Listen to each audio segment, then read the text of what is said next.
నిజామాబాద్ నగరంలో ఎక్సైజ్ శాఖ అధికారులు గంజాయి అక్రమ రవాణా ముఠాపై దాడి చేసి ఇద్దరిని అరెస్టు చేశారు. అరెస్టు చేసిన వారి వద్ద నుంచి గంజాయి కారు స్వాధీనం తీసుకుని కేసు నమోదు చేశారు.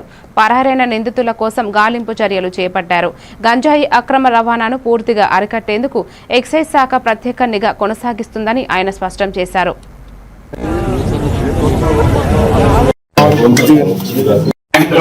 నిజామాబాద్ జిల్లాలో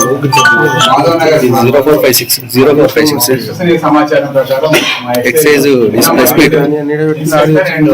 సబ్ ఇన్స్పెక్టర్ సిబ్బంది రూట్ పాస్ చేస్తున్నప్పుడు ఒక స్విఫ్ట్ డిజైర్ కారు నెంబర్ వచ్చేసి PS244892 నెంబర్ వెహికల్ రావడం జరిగింది. మాకున్న ఇన్ఫర్మేషన్ ప్రకారం మా వాళ్ళు దాన్ని చేస్తూ ఒక కారు ముందుకు పెట్టడం జరిగింది. అందులో ఎప్పుడైతే మా వాళ్ళు అడ్డం పెట్టారో వెనకొన్న ఇద్దరు దిగి పరారైతే మిగతా స్టాప్ వచ్చేసి ఆపేసరికి వాళ్ళు ఒకేసారి మెసేజ్లు పట్టుకుంటారు ఉద్దేశంతో ఎవరైతే కలెక్టర్ వాళ్ళిద్దరు దిగేసి పోతున్న మా ఎస్ఐ దిగేసి ఒక నింద పట్టి ఒకటి పట్టుకున్నాడు. ఇంకో ఇద్దరు పరారయ్యారు.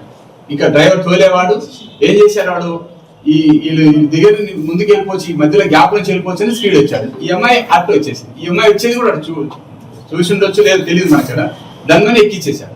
ఎక్కిచ్చేసిన తర్వాత ఏమంటే మళ్ళీ ఇంకో సైడ్ కొట్టబోయి స్తంభాన్ని కొట్టేసి మీరు అలా కనిపిస్తుంది పిక్చర్ కూడా స్తంభాన్ని కొట్టేసి సీసీ ఫుటేజ్ అవుట్స్కట్స్